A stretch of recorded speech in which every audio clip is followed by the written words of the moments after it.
Bueno, yo quiero agradecerles en primer lugar que hayan venido todos y todas.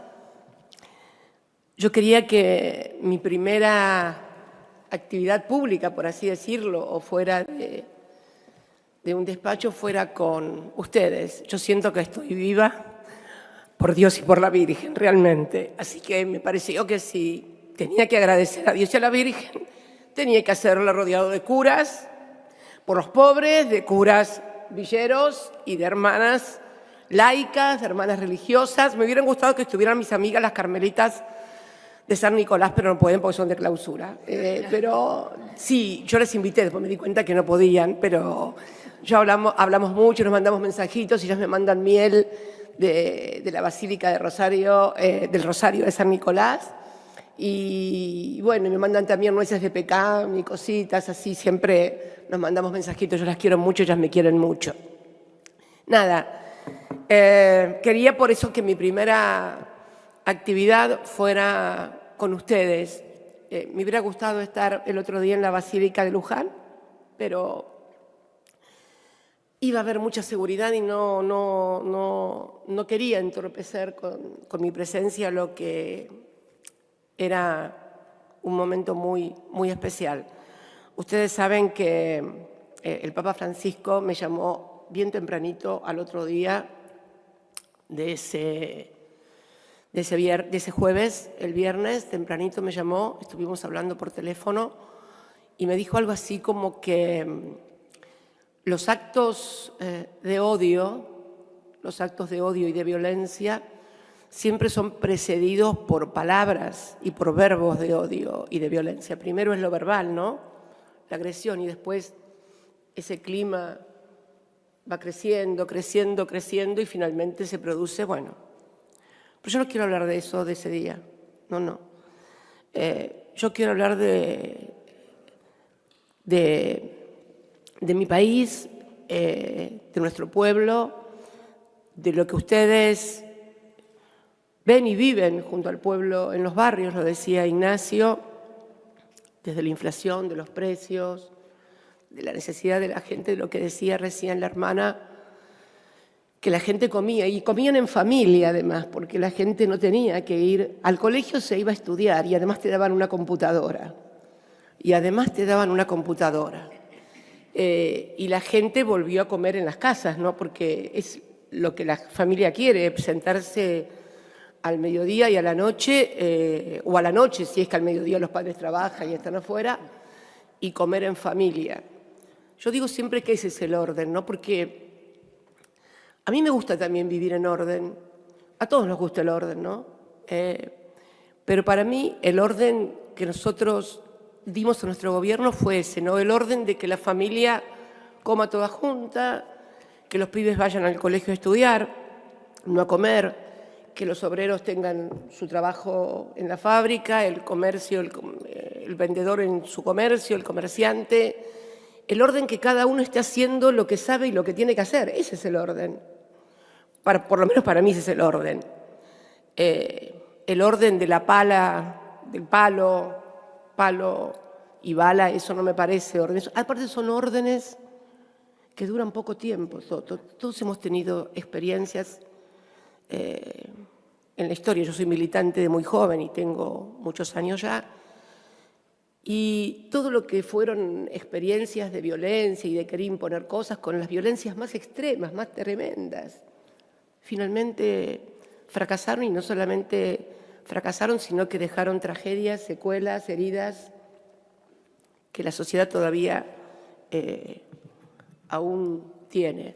Por eso digo que yo ese día que llegué, había estado acá en el Senado hasta las 8:30 más o menos, y la verdad que estaba feliz, porque ese día tuvimos una reunión con la gente de YPF y con los de la empresa de Malasia, Petronas, que ya habíamos tenido un acuerdo allá por el año 2014, cuando recuperamos YPF y Vaca Muerta, y ellos van a hacer una inversión muy importante en la Argentina que nos va a permitir tener exportaciones con el gas y demás. Yo venía contenta porque finalmente, ahora que tenemos que importar gas, íbamos finalmente dentro de 4 o 5 años a comenzar a exportar gas. Esto iba a significar divisas, en fin. Y bueno, y pasó lo que pasó, pero yo creo que lo más grave no es lo que me pudo haber pasado a mí. Para mí lo más grave fue haber roto un acuerdo social que había desde el año 1983. Yo siento que la recuperación de la democracia no fue solamente que podamos volver a votar y elegir a las autoridades. Yo entiendo que recuperar la democracia fue recuperar la vida y la racionalidad, de que podamos discutir en política, peronistas, alfonsinistas, peronistas renovadores, peronistas tradicionales, lo que fue la democracia a partir del 83, erradicando esa violencia. Y la verdad que lo que pasó el otro día fue algo más, fue una ruptura de eso que tenemos que volver a reconstruir urgentemente. Porque además, Toto, Ignacio, esa pasión que todos tenemos porque la gente pueda volver a comer, pueda volver a tener un trabajo, no lo vamos a lograr hablando únicamente entre los que pensamos de una manera. Esa fue cuando yo me junté, que tuvo tanta prensa, y con Melconian, que nadie puede pensar que yo tengo las mismas ideas que Melconian en política, pero esta es la gracia. La gracia no es juntarse con los que piensan igual, la gracia está juntarse con los que piensan distintos y ver si al menos en economía podemos tener un acuerdo mínimo, porque todos hablan de la inflación. El problema es que la inflación viene porque no tenemos moneda, que es lo que yo vieron que venía en las conferencias que yo venía dando de la economía bimonetaria y qué sé yo, del dólar, pim, pum, pam, es eso. Entonces, hay que ponerse de acuerdo mínimamente en eso, para volver a reconstruir. Y la verdad que cuando yo fui a hablar con él, lo hice con esa intención y sigo con la misma intención de siempre.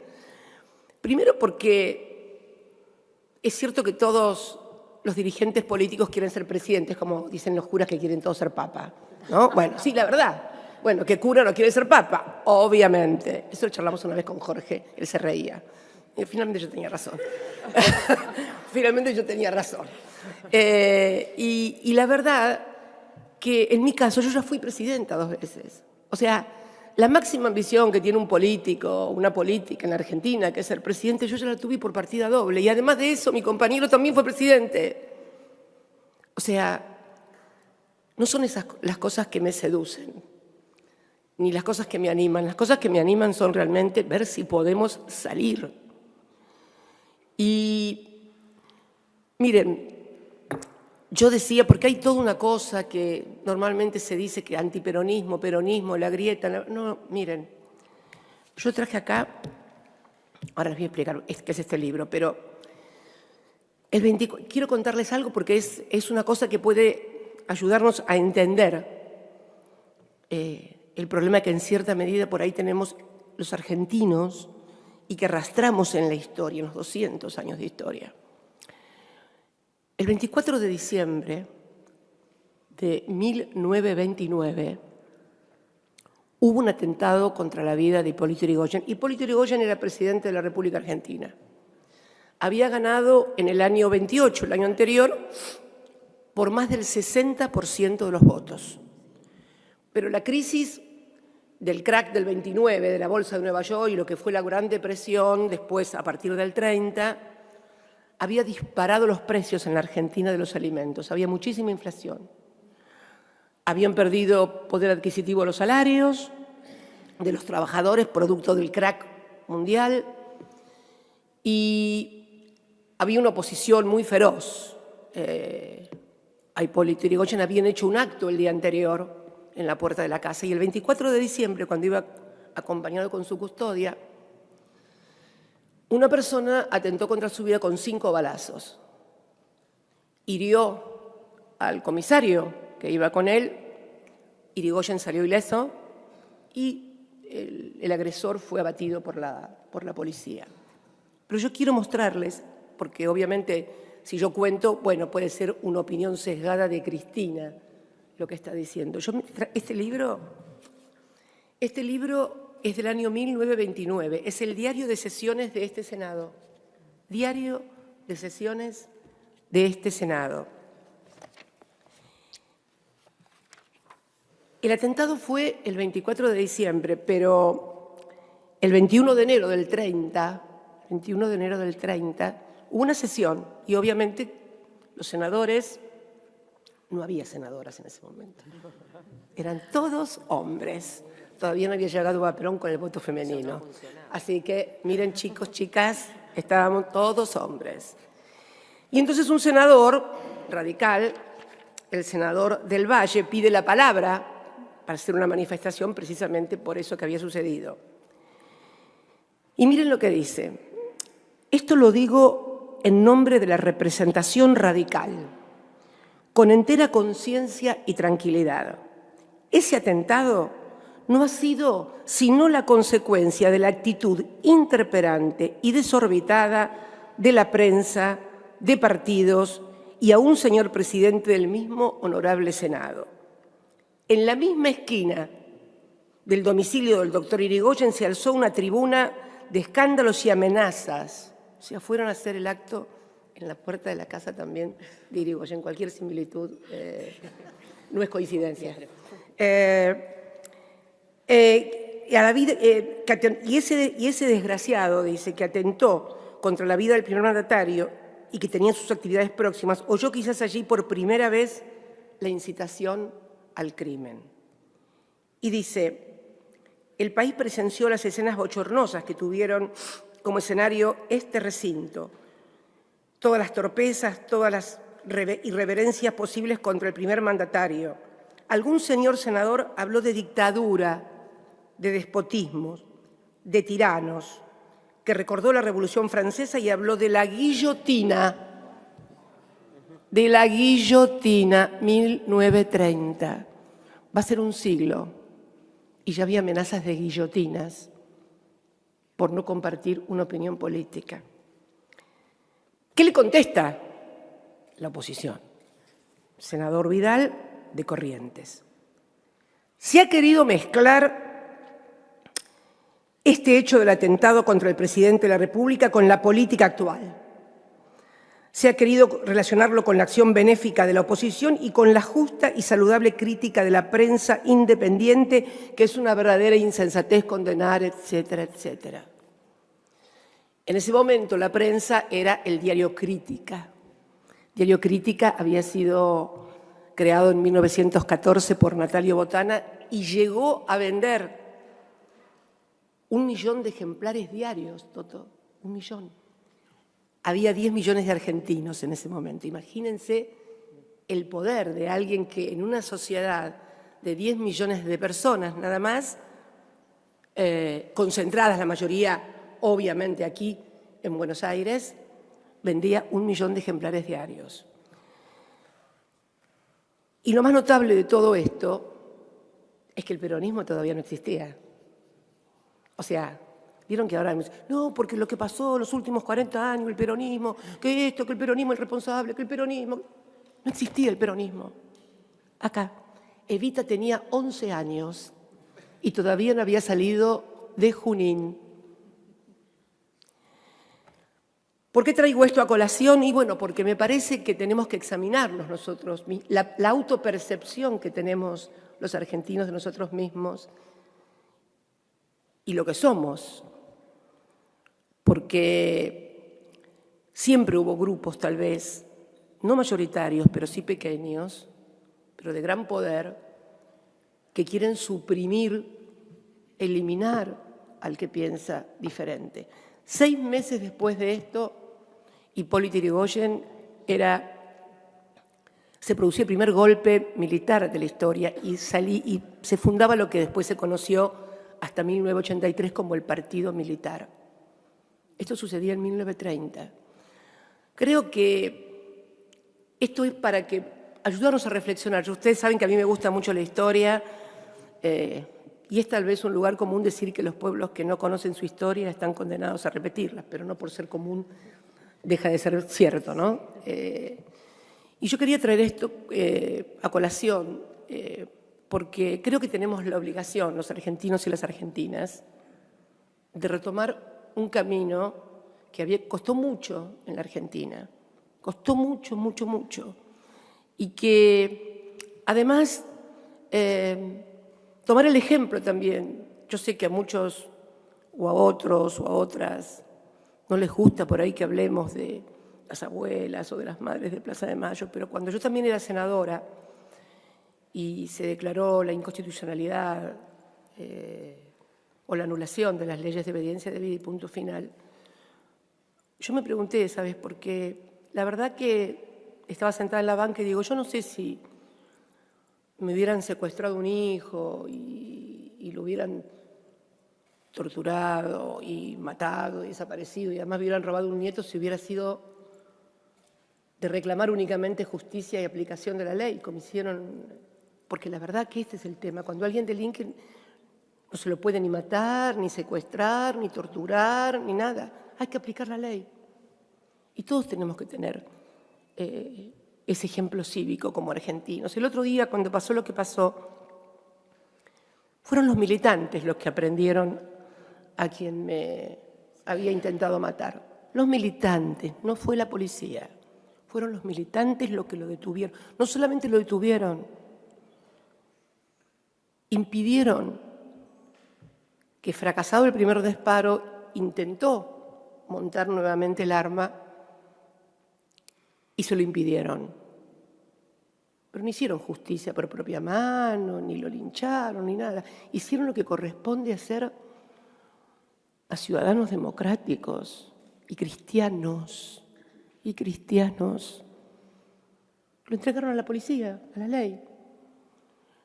Y la verdad que yo no creo que tengamos que sancionar ninguna ley especial. Sinceramente, no creo que reconstruir eso que tanto trabajo nos costó lograr a partir de 1983 no requiere de la sanción de ninguna ley. Las que ya están vigentes alcanzan y sobran. Alcanzan y sobran. Lo que hay que poner es mucha institucionalidad y mucho respeto democrático y cívico para reconstruir. Porque si además, Toto, Ignacio, no hacemos eso, ¿ustedes creen que es posible reconstruir económicamente el país con lo que es necesario para la gente que no le alcanza el salario, para los que lo tienen, o que no pueden pagar el alquiler de la casa para los que todavía pueden pagar un alquiler? O lo que planteaba Toto, y que es una de las pasiones que tiene Juan, nuestro amigo, nuestro compañero amigo Juan Grabois, con el tema de la tierra, ¿no? Del lugar para vivir. Esas casas donde uno ve que en un mismo terreno construye el padre, la familia adelante y ya no hay más lugar. Y entonces todo se complica. ¿Se puede hacer esto en un clima? ¿Se puede construir un país y reconstruir la economía en un país donde solo se insulta y se agravia? Miren, si la economía tiene problemas hay que discutir de números y ponernos de acuerdo discutiendo de números. Es lo más fácil de poder discutir los números. Son lo más fácil de poder discutir los números, porque 2 más 2 es 4. No hay posibilidades de que sea 5 o 6. En cualquier otra cosa, en política, en religión, es lo que cada uno piensa y siente. Pero la gran ventaja que te da la economía es que podés discutir sobre... Entonces, yo creo que cuando se pone tanto adjetivo, tanto insulto y tanto agravio, es porque no se quiere discutir en serio de economía. Porque, bueno, nada, hubo un momento, recién la hermana lo recordaba, y no significaba que era ni Disneylandia ni el paraíso cuando gobernaba Néstor o cuando me tocó ser presidenta a mí. Pero había trabajo, había esperanza, había expectativa. Y yo creo que eso es lo que tenemos que volver a construir entre todos y todas y hacerlo con la actitud de hablar con todos, con los que nos gustan y con los que no nos gustan, como hacía Cristo, en definitiva. Me he vuelto un poquito mística, Toto, ahora. Sí, convengamos que razones para hacerlo me asisten razones para hacerlo.